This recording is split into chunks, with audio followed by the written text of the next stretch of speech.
इस क्वेश्चन को सोच पाना सम टाइम बच्चों के लिए मुश्किल रहता है। मैं थोड़ा हिंट देता हूँ।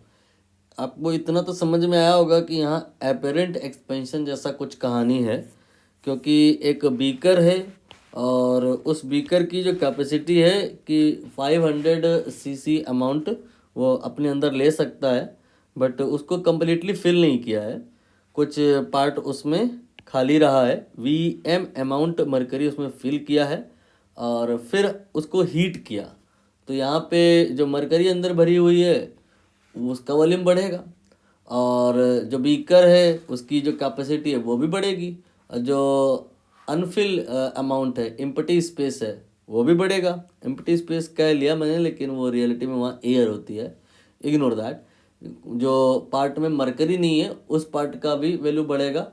तो एपरेंट एक्सपेंशन जैसा कुछ कुछ यहाँ लग रहा होगा। अपनी अपनी थ्योरी क्लासेस में पढ़ा होगा कि कभी कभी हम क्या करें, अगर एक लोहे के या स्टील के ग्लास में पानी लें और उसको हीट करें, तो हीट करने के बाद पानी नॉर्मली तो ऐसा लगता है कि उसका लेवल ऊपर जाएगा, बट वो नीचे आने लग जाता है सम टाइम। ऐसा तब होता है जब स्टील या जिस मटेरियल को आप कंटेनर के तौर पे यूज़ कर रहे हो वो कुछ टू मच एक्सपैंड कर जाए, तो कंटेनर का वॉल्यूम इतना ज़्यादा हो गया कि वाटर का लेवल नीचे आ गया। ये सब आपने पढ़ रखा होगा। ये सब यहाँ थोड़ा बहुत यूज़ भी होगा, बट ये इतना यूज़ नहीं होगा जितना यूज़ होगा वो वाला क्वेश्चन जो आई एम वेरी श्योर आपने पहले ही कर लिया होगा, जिसमें दो ठो रॉड होती हैं। एक जो रॉड होती है उसकी लंबाई जैसे मान लो 10 सेंटीमीटर है, और दूसरी रॉड है उसकी लंबाई क्या है कि मान लो 8 सेंटीमीटर है। तो यहाँ पर इसकी लंबाई इसकी तुलना में 2 सेंटीमीटर ज़्यादा है, और जब आप टेम्परेचर बढ़ाओगे तो दोनों ही बढ़ेंगे। यहाँ पर 10 सेंटीमीटर मान लो बढ़ के 11 सेंटीमीटर हो गया, और 8 सेंटीमीटर मान लो बढ़ के 9 सेंटीमीटर हो गया। तो डिफरेंस अभी भी देखो मेंटेन है। डिफरेंस यहाँ पे कितना है, यहाँ पर डिफरेंस पहले भी 2 था, अभी भी 2 था। इसका ये मतलब नहीं कि एक्सपेंशन नहीं हुआ है, अपरेंट तौर पे एक्सपेंशन नहीं हो रहा है, क्योंकि जो डिफरेंस है वो 2 सेंटीमीटर पहले भी था और अभी भी है। ऐसी ही कुछ कहानी है यहाँ पे, क्योंकि जो आपका बीकर है इसका वॉल्यूम 500 सीसी है। गर्म करने पे ये बीकर की कैपेसिटी बढ़ेगी, और उसके अंदर जो मरकरी आप भर रखे हो उसकी भी कैपेसिटी, उसका भी वॉल्यूम बढ़ेगा, लेकिन जो डिफरेंस है इन दोनों के बीच का वो मेंटेन रहेगा। तो इसका मतलब जितना चेंज होना है, अब सब मैं वर्बली बता दे रहा हूँ, थोड़ा डायग्राम भी बना दूँ। ये मैंने बीकर बनाया, काइंड ऑफ ऐसा होता है। आप प्रयोगशाला में, लेबोरेटरी में खूब किए होंगे experiment, I am very sure.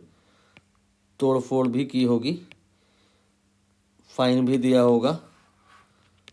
बाकी अगर सरकारी स्कूल में होंगे तो फिर कहने ही क्या है। ये ऐसा कहानी मैंने बनाया। ये मैंने गलती से पूरा भर दिया, थोड़ा खाली रखना है। यहाँ तक भर दिया मैंने, ये मरकरी यहाँ पे है। तो ये जो कंप्लीट अमाउंट है ये पूरा, ये अकॉर्डिंग टू क्वेश्चन 500 सीसी है।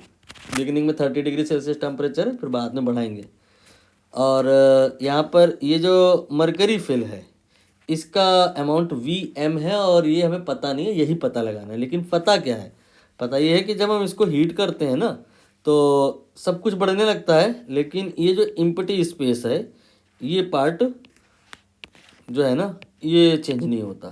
थोड़ा डायग्राम आप एक बार बड़ा करके बना लो। देखिए ऐसा बनाया मैंने, बड़ा हो गया ये डायग्राम। आप देख रहे हो कि यहाँ पे हुआ क्या कि ये जो अमाउंट है मरकरी का वॉल्यूम ये इंक्रीज हुआ, जो बीकर का साइज़ है वो भी इंक्रीज हुआ, लेकिन अकॉर्डिंग टू द क्वेश्चन ये जो एम्प्टी स्पेस है ये वाला, इसका जो वॉल्यूम है वही यहाँ पे भी आ रहा है।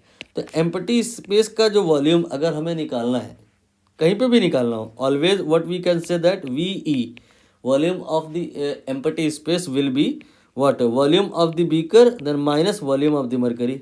और होगा क्या कि जब आप हीट करोगे तो जो बीकर का वॉल्यूम है VB ये बढ़ेगा, और जो मरकरी है इसका भी वॉल्यूम बढ़ेगा। लेकिन अगर ऐसा हो जाए कि जितना इसमें इंक्रीमेंट हो वॉल्यूम में उतना ही इसमें हो, तो फिर ये डिफरेंस यहाँ पर जो है मेंटेन रहेगा, और empty space volume remain constant. अब आपको कुछ कहानी समझ में आई थिंक आ रही होगी। क्वेश्चन आप चाहो तो आप रीड भी कर सकते हो, थोड़ा बहुत पहले रीड किया था, बाकी अब आप रीड कर लो। तो कंडीशन क्या रहेगी, आप जानते हो कि जो आपका वॉल्यूम में चेंज होता है डेल्टा वी, वो होता है gamma then V then theta. ये आपको नहीं अगर समझ में आ रहा है तो ये तो आता होगा ना, V2 बराबर V1 then 1 plus gamma theta, या फिर हो सकता है आपको ये आता हो delta V upon V equal to gamma theta. जिस भी आप शक्ल में याद किए हो फार्मूला, उसको इस शक्ल में लेके आओ, उससे ये क्लियरिटी आएगी कि जो चेंज इन वॉल्यूम होगा वो केवल एक बात पे डिपेंड नहीं करता, थीटा तो छोड़ ही दो, ये दो बातें हैं गामा और वी, इन पे डिपेंड करता है।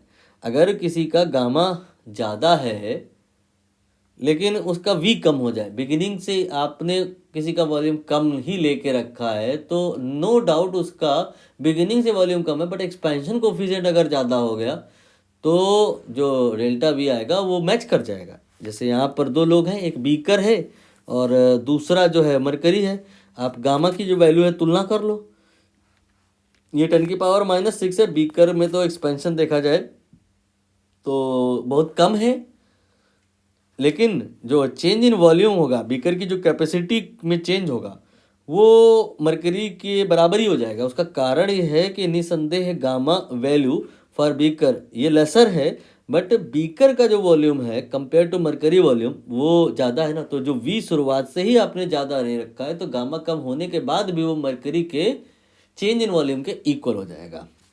अब आप यहाँ पर ये जो डेल्टा वी है, एक बार निकाल लो फॉर बीकर और एक बार निकाल लो फॉर मरकरी, और जो रीजनिंग आपने यहाँ दी है दोनों बराबर होने चाहिए, तो दोनों को बराबर कर देना। बीकर के लिए हो जाएगा gamma of beaker then V of beaker and then theta, theta here is the rise in temperature. Now gamma mercury then V mercury and then theta, दोनों को इक्वेट करना होगा। यहाँ पे थीटा कैंसिल हो जाएगा and result will be gamma B V B and gamma M V M. अभी मैंने आपको याद हो तो ऐसा कुछ मिलता जुलता बताया था कि लेंथ में भी होता है कहानी। चलिए मैं कनेक्ट करा ही दूं, क्योंकि अब मैंने बोल दिया है, बकवास करी है, तो फिर बता दूं, नहीं डिस्ट्रैक्शन हो जाएगा।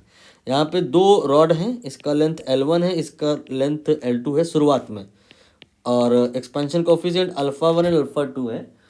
और जब आप हीट करोगे तो इसकी लेंथ बढ़ेगी और इसकी भी बढ़ेगी, लेकिन क्वेश्चन में ऐसा रहता है गिवन कि ये जो पार्ट है डिफरेंस है L2 माइनस L1, ये चेंज नहीं होता है। तो ये कैसे संभव है, जितना अगर इसमें चेंज हो जाए उतने इसमें चेंज हो जाए, तो फिर L1 L2 बढ़ते रहेंगे तो बढ़ते रहें, बट ये डिफरेंस चेंज नहीं आएगा, डिफरेंस कांस्टेंट रहेगा। तो उसके लिए जो कंडीशन आती है वो ऐसी आती है L1 α1 L2 α2। तो जो ये क्वेश्चन में हुआ है वही तो यहाँ हुआ है, बस इधर लेंथ के टर्म में सारी कहानी है, इधर यू कैन से वॉल्यूम के टर्म में सारी कहानी है। अब आप वैल्यू रख लो, आंसर आ जाएगा। गामा देन बीकर का अगर हम कहें तो ये 6 × 10⁻⁻6 हो जाएगा, एंड वॉल्यूम जो है शुरुआत में बताया उन्होंने 500 cc है ये बीकर का कैपेसिटी या बीकर का वॉल्यूम। इसके बाद में गामा ऑफ द मरकरी ये दिया है 1.5 × 10⁻⁻4 और देन VM, ये हमें निकालना है। कैलकुलेशन है, आपको इतना मुश्किल तो रहेगा नहीं, ये दोनों जीरो कैंसिल करो इसमें तो 10⁻⁻4 हो जाएगा, जो कि इससे कैंसिल हो जाएगा। 6 × 5 ये आपका शायद 30 आ जाएगा, और डिवाइड बाई 1.5 हो जाएगा। ये VM का वैल्यू आ गया, और इसको यहाँ पर जीरो बढ़ा लो, 15 दूनी 30, 20 यहाँ पर आंसर आ रहा है। देखते हैं इसका आंसर 20 ही है कि नहीं। जी हाँ,